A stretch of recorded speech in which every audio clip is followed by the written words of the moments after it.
Commodity roundup में आपका स्वागत है। मैं हूं मनीषा गुप्ता। बात यहां पर करेंगे कच्चे तेल की, जहां पर अच्छा खासा यू टर्न हमने इसे लेते हुए देखा है। काफी स्ट्रॉन्ग रीबाउंड। फ्राइडे को तो $98 पर बैरल तक के स्तर भी यहां पर बनते हुए नजर आए थे। हल्की सी मुनाफा वसूली इस वक्त, लेकिन आगे कैसे रहेंगे तेवर बताएंगे आपको। साथ ही बात करेंगे सोने चांदी की, जहां पर अच्छी खासी तेजी फ्राइडे को यहां पर भी देखने को मिली। सोने में 2% तो चांदी में 5% का इजाफा फ्राइडे को था। हल्की मुनाफा वसूली आज है, लेकिन इन करंट लेवल्स पे कैसे बनाएं स्ट्रैटेजी, इस पर भी करेंगे चर्चा। साथ ही बात करेंगे चीनी की, जहां पर सरकार की तरफ से फाइनली वो मच अवेटेड नोटिफिकेशन एक्सपोर्ट के बारे में आ गया है। इसके बारे में कैसे रिएक्शंस हैं इंडस्ट्री की तरफ से, उस पर भी करेंगे बात। हमारे साथ जुड़े हैं निर्मल बैंक कमोडिटीज के कुणाल शाह, एलकेपी सिक्योरिटीज के जतिन त्रिवेदी, साथ ही साथ India bullion and jewellers association के national spokesperson Kumar Jain और all India sugar trade association के चेयरमैन प्रफुल्ल विटलानी हमारे साथ हैं। शुरुआत हम यहाँ पर कच्चे तेल के साथ करेंगे, जहां पर एक रीबाउंड देखने को मिला है और $100 से बहुत दूर यहाँ पर स्तर नहीं है। जतिन, कैसे देखते हैं करंट क्रूड के लेवल्स को? मनीषा, क्रूड के मार्केट के अगर हम देखें तो एक अच्छी खासी बढ़त के साथ ट्रेड करने देखने मिला था लास्ट वीक, और आज थोड़ा सा माइल्ड सॉफ्ट ओपनिंग है। बट ब्रॉडली जो ओपेक प्लस की जो अपडेट्स है और उसके पीछे ही जो मार्केट जो है वो ड्राइव करता है। तो मैं ये अभी भी मान के चल रहा हूँ कि ब्रेंट जब तक 95 के ऊपर है तब तक ये पॉजिटिविटी का रुझान जो है चलना चाहिए, और नामेक्स भी मोटा मोटी 90 के ऊपर है तब तक हायर लेवल्स पे 98 99 के पास 99 के पास एक बार के लिए जरूर आना चाहिए। और इस हफ्ते की अगर बात कर लो तो पॉजिटिविटी का रुझान जो है थोड़ा सा देखने मिल सकता है। हालांकि मार्केट जो है थोड़ा सा वोलेटाइल जरूर रह सकता है, क्योंकि थर्सडे को इन्फ्लेशन के नंबर्स हैं, तो उसके पीछे डॉलर इंडेक्स की चाल जो है वो बहुत ज्यादा इंपॉर्टेंस बन जाती है। तो हाल फिलहाल अभी भी दूसरे कोई ट्रिगर्स है नहीं जब तक क्रूड की इन्वेंट्री के नंबर्स थर्सडे को आते हैं, और साथ ही साथ जो इन्फ्लेशन नंबर्स आते हैं। वेडनेसडे को जो क्रूड की इन्वेंट्री के नंबर्स आएंगे और थर्सडे को जो इन्फ्लेशन नंबर्स आएंगे। तो 2 दिन तक एटलीस्ट मुझे लग रहा है कि पॉजिटिविटी का रुझान रहना चाहिए आज और कल के दिन में। 7400 का बेस सपोर्ट पकड़ के चलना चाहिए एमसीएक्स पर। जब तक 7400 के ऊपर है तब तक बाय ऑन डिप्स की स्ट्रेटजी बनाए 7550 7600 के टारगेट्स के लिए। और अगर इन्फ्लेशन के नंबर्स के बाद एक नीजक रिएक्शन लोअर साइड में मिल जाता है तो वहां पर फिर से मुझे लग रहा है बाइंग अपॉर्चुनिटी बन जाएगी। जी मनीषा। ऑलराइट, यानी कि खरीदारी यहाँ पर बरकरार रह सकती है। और विंटर डिमांड एक ऐसा समय होता है जब हम ओवरऑल एनर्जी पैक को यहाँ पर बेहतर परफॉर्म करता हुआ देखते हैं। कुणाल, रिसेशन की चिंताएं जरूर है और उसका दबाव यहाँ पर कच्चे तेल पे लगातार बनता भी रहा है, लेकिन विंटर डिमांड के चलते नेचुरल गैस में जिस तरह की तेजी है, 7% फ्राइडे को, 6-7% आज भी, और अच्छा खासा इजाफे के साथ कारोबार। Natural gas is purely basically going up and down on whether. अभी फिर से जो वेदर फोरकास्ट आई है ये हफ्ते की, that is indicating that the weather is going to be cooler. So उसके कारण नेचुरल गैस आज गैप अप ही ओपन हुआ है। So this is one commodity where you, if you are able to track the key consuming areas weather in US, then only you can get it right.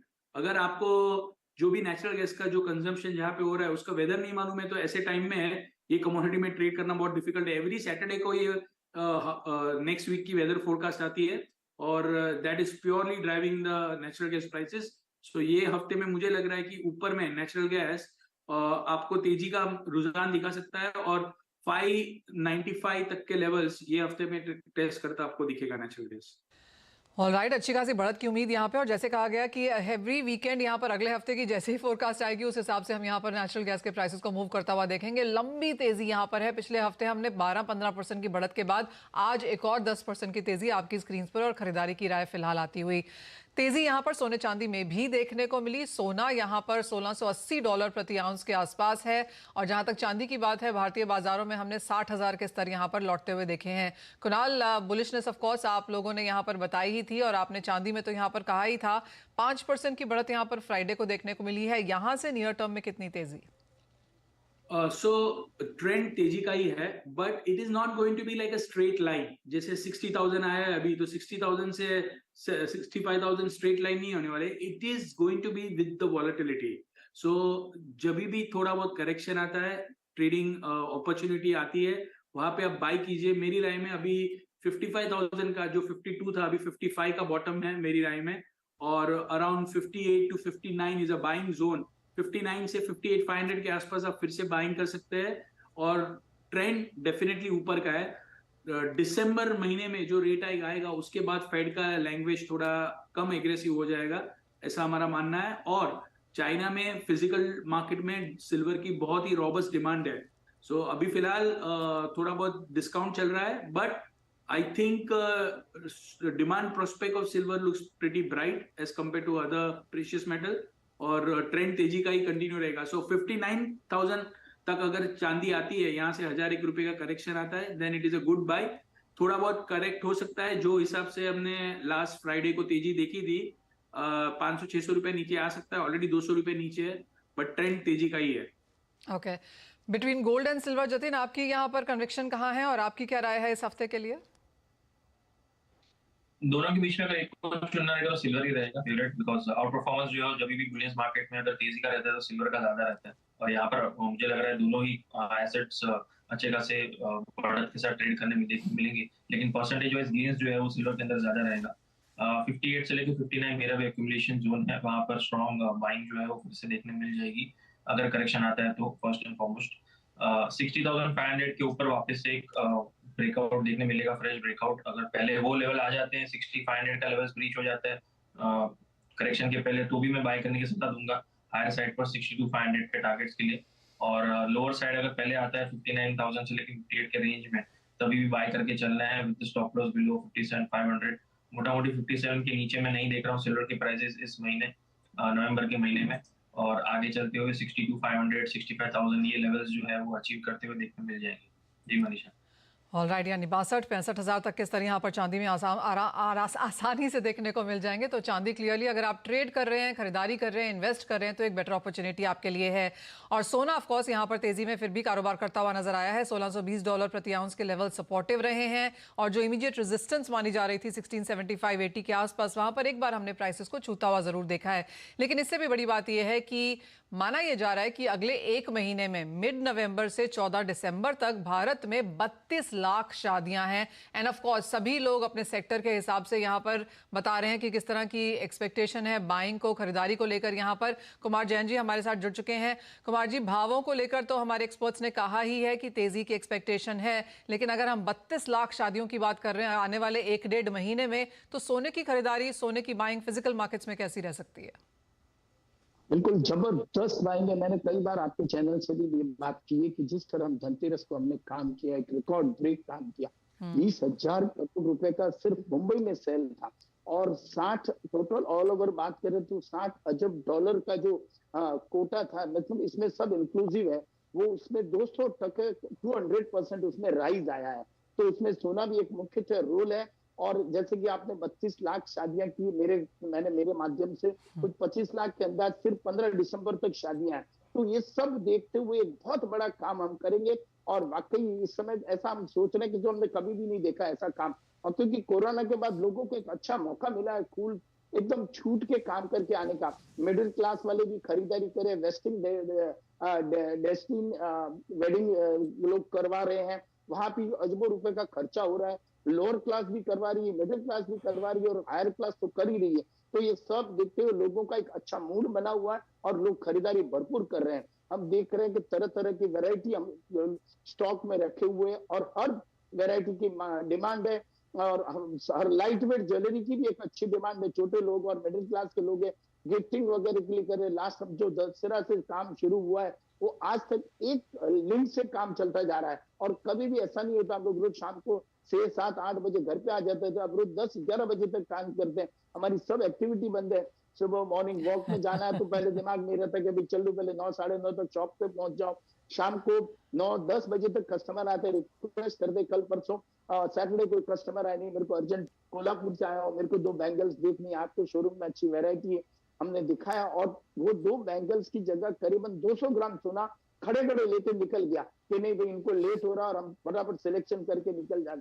तो ऐसा जो practical अभी हम काम देख रहे हैं, शायद मैं 40 साल से मेरे बिजनेस में जुड़ा हुआ हूँ. मेरे शोरूम 1925 से है, लेकिन आज तक नहीं हमारे बुजुर्गों ने काम देखा है, और नहीं अब हम देख रहे हैं. तो ये बहुत ही बड़ा काम आएगा. शादियों की भरमार है.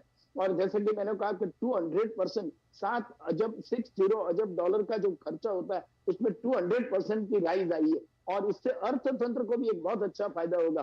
कोविड के समय से जो अर्थतंत्र दबा था, कहीं ना कहीं गोल्ड की वजह से उसको राइज मिलेगी. यानी कि अच्छी खासी बढ़त है, तेजी है, लोगों में सोने की खरीदारी यहाँ पर फिर से लौटती हुई हमने बनते हुए देखी है। और जैसे कहा गया कि ट्रिपल डिजिट परसेंटेज गेन्स की एक्सपेक्टेशन है यहाँ पर, जहाँ तक सोने और बाकी सेक्टर्स की बात भी की जा रही है। कुमार जैन जी, बहुत शुक्रिया साथ जुड़ने के लिए। तो क्लियरली बड़ा नंबर वहाँ से आता हुआ माना ही जा रहा है कि मिड दिसंबर तक यहाँ पर 25 से 32 लाख शादियां हम बनता हुआ देखेंगे। तो अच्छी खासी सोने की खरीदारी की एक्सपेक्टेशन ज्वेलरी इंडस्ट्री की तरफ से वहाँ पर आती हुई। एक नजर अब यहाँ पर बेस मेटल्स पे डालते हैं, जहां पर भी फ्राइडे को और पिछले हफ्ते में बढ़त थी, लेकिन आज हल्की सी मुनाफा वसूली के साथ कारोबार है। कुणाल, कैसे देखते हैं आप मेटल्स को? एक लंबा जोरदार सर्ज यहां पर जरूर बना है, लेकिन क्या टारगेट लेवल्स हिट हो चुके हैं या आपको लगता है कि हल्का सा ट्रेंड चेंज है? दो चीज, जो फ्राइडे को रैली आई थी वो रैली में एक बड़ा रोल प्ले कर रहा था चाइना में ओपनिंग अप होने का और कोविड के रिस्ट्रिक्शन कम होगा, ऐसा जो न्यूज था उसका बढ़ा। बट वीकेंड में चाइना की गवर्नमेंट ने स्टेटमेंट दिया है that we are not going to relax the COVID restriction. So ये थोड़ा नेगेटिव है प्राइजेस के लिए, थोड़ा बहुत करेक्ट हो सकता है इसके कारण प्राइजेस। और दूसरा जो बड़ा न्यूज है कि आज सवेरे चाइना का डेटा है, ट्रेड डेटा, और इस पे वीकनेस आई है, बहुत ज्यादा वीकनेस। सो नाउ इससे होगा क्या कि चाइना की गवर्नमेंट ग्रोथ को बढ़ाने के लिए कोई ना कोई स्टेटमेंट देगी, मे बी इवनिंग और कभी भी आ सकता है। सो ये जो करेक्शन आता है आज अभी, उसमें थोड़ी बहुत बाइंग ही करनी चाहिए अभी, क्योंकि ओवरऑल जो डॉलर वीक हुआ है उसको देखते हुए अभी फिलहाल इमीडिएटली कमोडिटी सेल नहीं लग रही है। सो 674 के आसपास कॉपर बाय कर सकते हैं। ऊपर में फिर से 680, 680, 81 के आसपास प्रॉफिट करना चाहिए और स्टॉप लॉस रखना चाहिए 670 का। ऑलराइट, टॉप बाइंग वहां पर क्लियरली कॉपर में लगती हुई, जहां पर अच्छी खासी तेजी हमने पिछले हफ्ते में भी आते हुए देखी थी। मल्टी वीक हाइज यहां पर फिलहाल कॉपर में कारोबार। जतिन, आपकी कोई टॉप ट्रेड यहां पर मेटल्स में? रुझान जो है थोड़ा पॉजिटिविटी का रहना चाहिए, जिस हिसाब से लास्ट वीक एक अच्छी बढ़त के साथ और वीकली क्लोजिंग जो है बहुत अच्छी रही थी मेरे हिसाब से कॉपर और जिंक के अंदर। तो फॉलोअप बाइंग मुझे लग रहा है एल्यूमिनियम प्राइसेस के अंदर भी रहनी चाहिए। तो कॉपर और एल्यूमिनियम दोनों पिक रहेगी मेरी। और दिस वीक ये हफ्ते के अंदर मैं देख रहा हूँ कि एल्यूमिनियम के प्राइसेस फिर से 208, 210 तक छूने की कोशिश जरूर कर सकते हैं। जब तक 198 के ऊपर है तब तक 201 से लेकर 202 एक अच्छा पॉजिटिविटी का सपोर्ट है, तो वहां पर बाइंग करने की सलाह रहेगी 198 के स्टॉप लॉस के साथ में, और हायर लेवल्स पे 208 से 210 के टारगेट्स के लिए। कॉपर इन लाइन है मेरा कुणाल के साथ में, व्यू पॉइंट 670, 668 ये स्ट्रॉन्ग सपोर्ट रहेगा। 668 के नीचे जब तक प्राइसेस स्लिप नहीं होते तब तक पॉजिटिविटी का रुझान जो 1 से 2 दिनों के लिए रहना चाहिए। और हायर साइड में 685, 690 के टारगेट्स के लिए कॉपर के अंदर ही बाइंग करना चाहिए। जो भी मेरे कॉल्स हैं आज के, वो सिर्फ और सिर्फ थर्सडे सीपीआई नंबर्स जो आते हैं उसके पहले तक ही वैलिड रहेंगे और व्यू पॉइंट्स भी वैलिड रहेंगे। सीपीआई डेटा के पहले मैं सब एडवाइस दे रहा हूँ कि अपनी पोजीशंस जो है उस पर कर लेना चाहिए। जी हाँ, यूएस का जो इन्फ्लेशन डेटा है जो थर्सडे को आएगा, उसके बाद यहाँ पर उठापटक की एक्सपेक्टेशन है, लेकिन उससे पहले मेटल्स में खरीदारी की राय हमारे दोनों ही एक्सपर्ट्स की तरफ से आती हुई। जतिन, बहुत शुक्रिया साथ जुड़ने के लिए, और इसी के साथ एक ब्रेक के लिए भी रुकेंगे। जब लौटेंगे तो बात यहाँ पर एग्रीकल्चर कमोडिटीज की करेंगे। चीनी में क्या व्यू बनता हुआ नजर आ रहा है, एक बार जब एक्सपोर्ट नोटिफिकेशन आ चुका है, और दूसरा आपको बताएंगे कि कॉटन में क्या करना चाहिए, जहाँ पर पिछले हफ्ते करीबन 18% की बढ़त हमने आते हुए देखी थी प्राइसेस में।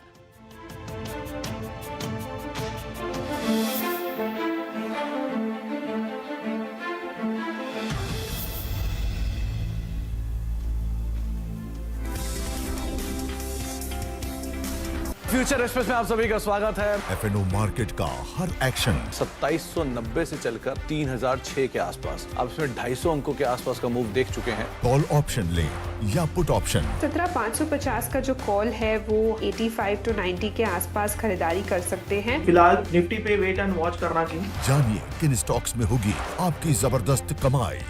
3300 के नीचे अर्ली क्लोज अगर आए तो आप शॉर्ट करके यहाँ पर जा सकते हैं। देखिए फ्यूचर एक्सप्रेस। बाजार शुरू होने से पहले कीजिए मुनाफे की तैयारी। जहां से कॉल राइटर्स बाहर निकल रहा है वहां पे बाय कर दीजिए, और जहां पे पुट राइटर कन्विक्शन है वहां पे डिप पे बाय कीजिएगा। जानिए सेंसेक्स और निफ्टी की कैसी होगी चाल। बहुत बढ़िया मूव्स एंजॉय कर रहा है ये स्टॉक। ब्लैक पैटर्न का ब्रेकआउट, बाय 1210 तक की तैयारी। कौन से स्टॉक्स आपको बनाएंगे मालामाल? 590 के ऊपर खरीदेंगे, 580 के स्टॉप लॉस है, 620 के टारगेट के लिए। देखिए मुनाफे की तैयारी।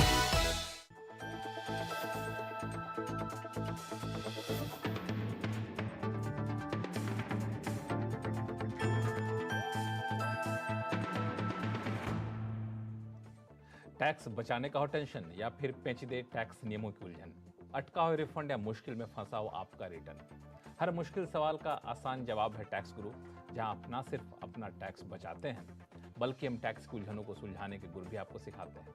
नमस्कार, मैं हूं लक्ष्मण राय और आज आपके सवालों का जवाब देने के लिए हमारे साथ हैं जाने माने टैक्स एक्सपर्ट शरद कोहली साहब। सर, आपका स्वागत है CNBC आवाज में। हमने देखा है कि विदेश में रहने वाले भारतीय अपने घर पे परिवार को, माता पिता को पैसे भेजते रहे, लेकिन इन दिनों विदेश में पैसा भेजने का चलन बढ़ता जा रहा है। अगर रिजर्व बैंक के आंकड़ों को देखें तो पिछले 8 साल में बाहर भेजे जाने वाली रकम में करीब 280% से भी ज़्यादा की बढ़ोतरी हुई है। अब सवाल उठता है कि जो लोग बाहर पैसा भेजते हैं क्या उनको भी टैक्स देना पड़ता है? कोहली साहब, सवाल जायज़ है कि नहीं? बिल्कुल जायज़ है। और लक्ष्मण, पैसा लिबरलाइज रेमिटेंस स्कीम जो चलती है 2.5 लाख जो 2020 में शुरू की गई थी। जी हाँ, प्रति भारतीय ने स्कीम तो पहले से है, उसकी लिमिट चेंज की गई। प्रति भारतीय प्रति वर्ष आप $2.5 लाख तक एक साल में भेज सकते हो। लोग इसका भरपूर फायदा उठा रहे हैं, पढ़ाई लिखाई के लिए, लोन लेने के लिए, निवेश करने, लोन देने के लिए, निवेश करने के लिए, वगैरह वगैरह। तो देखिए, आप जब पैसा भेजते हैं तो 7 लाख रुपए, लक्ष्मण एक लिमिट नोट कर लीजिए, अगर 7 लाख रुपए से ऊपर की रकम बन रही है, और ये लक्ष्मण इंटरेस्टिंग बात है, 7 लाख जब तय की गई थी $10,000 जब रुपया $70 पे होता था, ये तब तय गई, पर अब लिमिट अभी भी 7 लाख है। तो अगर 7 लाख से ऊपर आप जाते हैं, इफेक्टिवली लिमिट कम हो गई है। हाँ, इफेक्टिवली देखा जाए तो बिल्कुल कम हो गई है। तो अगर आप 7 लाख से ऊपर जाते हैं तो उससे ऊपर जो भी अमाउंट होगा उस पे बैंक आपसे 5% TCS, tax collected at source, आपसे ले लेगा। और अगर आपके पास, मान लीजिए लोन दे रहे हैं, आप कहीं लोन की एजुकेशन लोन लिया हुआ है, उसकी रीपेमेंट कर रहे हैं, तो 0.5% आपसे ये tax collected at source leviable उस अमाउंट पर होगा। तो ये जो अब TCS की बात करें तो मेरे मन में सवाल आए, कई बार हम लोग TCS यहाँ कटता है भारत में, तो अलग अलग तरीके से इसको हम लोग क्रेडिट ले सकते हैं। तो क्या बाहर जो पैसा भेजने पे TCS कटता है उसमें भी क्रेडिट लेने की सुविधा है? जी हाँ, बिल्कुल। ये जो TCS है, ये बैंक आपसे कलेक्ट करा के आप ही के पैन नंबर में, आप ही के अकाउंट में जमा कराएगा, और बाकायदा आप इसका 26A में, जैसे आप TDS का क्रेडिट लेते हैं वैसे ही आप TCS का क्रेडिट लेंगे। मतलब ये है कि पेमेंट कहीं जा नहीं रही है, कोई टैक्स आप पे नहीं कर रहे, एक से मॉनिटरिंग के लिए आपसे। बिल्कुल आपने बिल्कुल नब्ज पे हाथ रख दिया। बिल्कुल उसको ट्रैक रखने के लिए ये आपके अकाउंट में जमा होगा। बाद में जब आप अपने रिटर्न फाइल करेंगे, इस टैक्स का आप बाकायदा क्रेडिट ले सकते हैं। हालांकि इसमें 1-2 सवाल मेरे मन में आ रहा है, लेकिन एक शब्द जो आपने कहा वो मुझे चौंकाने वाला था, वो था पैन नंबर। अगर मान लिया किसी के पास पैन नहीं है, अक्सर होता नहीं है, लेकिन मान लिया जब पैन नहीं है तो क्या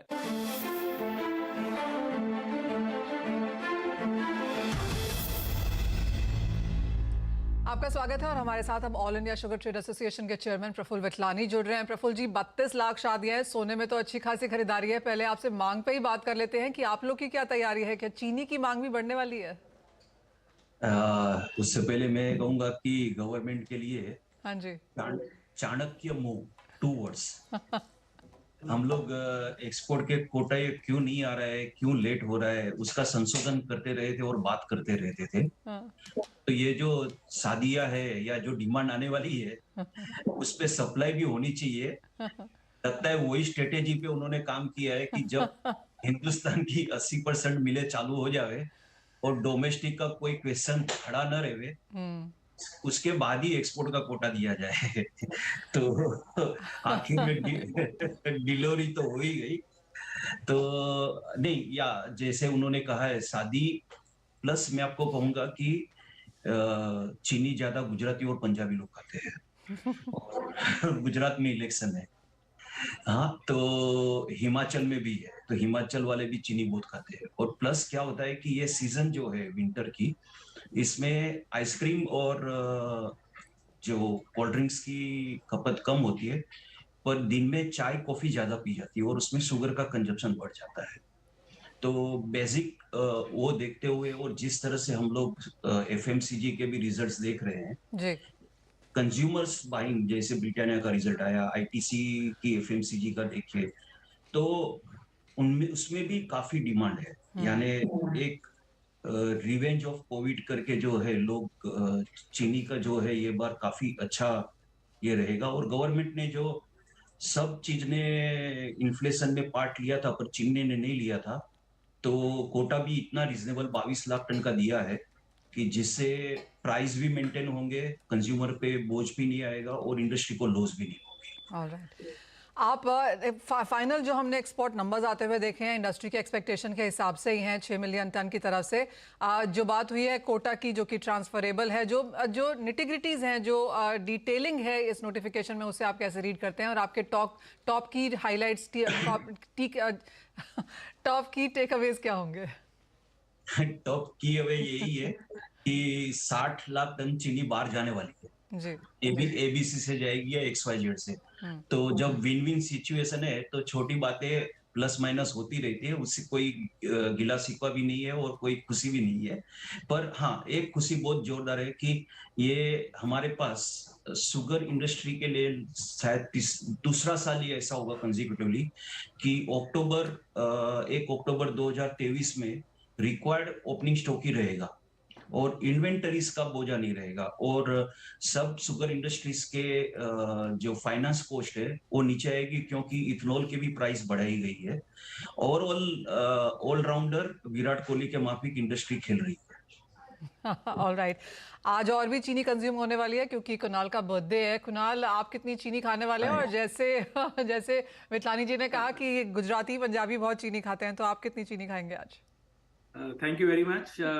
वेल, शुगर में ये जो गवर्नमेंट का मूव है, जैसे हमने सुना, इट्स अ मास्टर मूव और I think going forward festive season है तो इंडिया में कंजम्पशन डेफिनेटली बहुत रोबस्ट रहेगा आने वाले महीनों में। सो आई थिंक चीनी के प्राइजेस थोड़े बहुत यहाँ से हमको एक इजाफा आते हुए देखने मिलेगा, बट नथिंग लाइक बहुत ज्यादा एब्रप्टली शूट अप हो जाएगा ऐसा नहीं लग रहा है।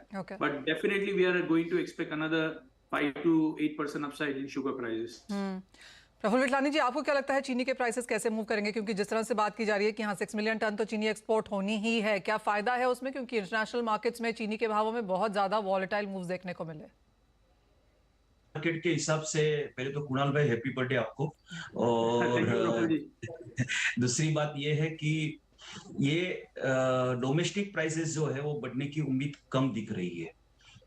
उसकी वजह ये होती है कि गवर्नमेंट ने रिलीज मैकेनिज्म तो अच्छी तरह से इंप्लीमेंट करा ली है, पर इंडस्ट्री के ही कोई मेंबर्स ऐसे हैं जो उनके केस क्रंच या फाइनेंशियल पोजीशन वीक होने से रिलीज मैकेनिज्म से ज्यादा चीनी सप्लाई होती है मार्केट के अंदर। ये रीजन अगर गवर्नमेंट कुछ भी ऐसे ब्रेनस्टॉर्मिंग सेशन पे डिस्कस करके अगर उसका कोई रास्ता निकाल लेवे तो इंडस्ट्री के लिए अच्छा होगा। और जैसे उन्होंने कहा 7-8% तो नहीं मैं कह सकता हूँ, पर 3-4% की बढ़ोतरी आ सकती है सब्जेक्ट टू इसका कोई रास्ता निकले तो। ऑलराइट, जाते जाते एक फाइनल सवाल कुणाल आपसे कॉटन पर जानना चाहेंगे, क्योंकि जिस तरह की बढ़त पिछले हफ्ते में देखने को मिली है, जो कि सबसे 12 साल में सबसे ज्यादा बढ़त कॉटन के प्राइसेस में रही है, कितनी सस्टेनेबल देखते हैं आप ये? आई थिंक पूरे जो पूरा कमोडिटी मार्केट है वो एक्सपेक्ट कर रहा है कहीं ना कहीं कि आगे जाके ये जो पॉलिसीज है फेड की वो इतनी टाइट नहीं रहेगी। और दूसरा चीज जो मार्केट एक्सपेक्ट कर रही है दैट आगे जाके चाइना से सब चीजों में डिमांड चाइना ओपन अप होगा और डिमांड अच्छी होगी। सो अभी तक फिलहाल चाइना से कोई इंडिकेशन नहीं आ रहा है, जो एक्सपेक्ट कर रहे थे वीकेंड में हम, that something will come from the government authorities over there, but nothing is coming. They are in fact saying that they will stick to the strict COVID policy. So इसके कारण थोड़ा बहुत एक कूल ऑफ दिखेगा, but broadly speaking जो supply side disruption चालू है और जो हिसाब से आज हालात है, तो मुझे कमोडिटी में कहीं डॉलर इंडेक्स में एक बड़ा फॉल आ सकता है गोइंग फॉरवर्ड इन दिसंबर और जनवरी। सो बहुत ज्यादा गिरावट की चांसेस बहुत कम नजर आ रहे हैं, क्योंकि जब डॉलर इंडेक्स स्ट्रांग हुआ तभी भी हमने कमोडिटी में बड़ी मंदी नहीं देखी थी।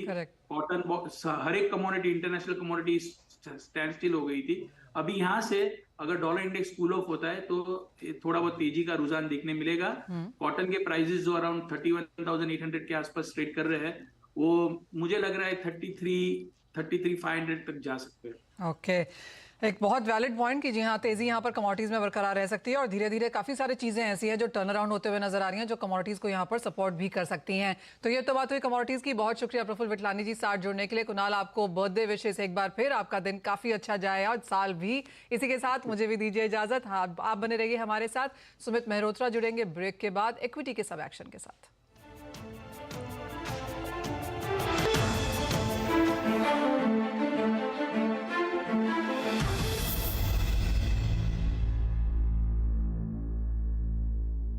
फ्यूचर एक्सप्रेस में आप सब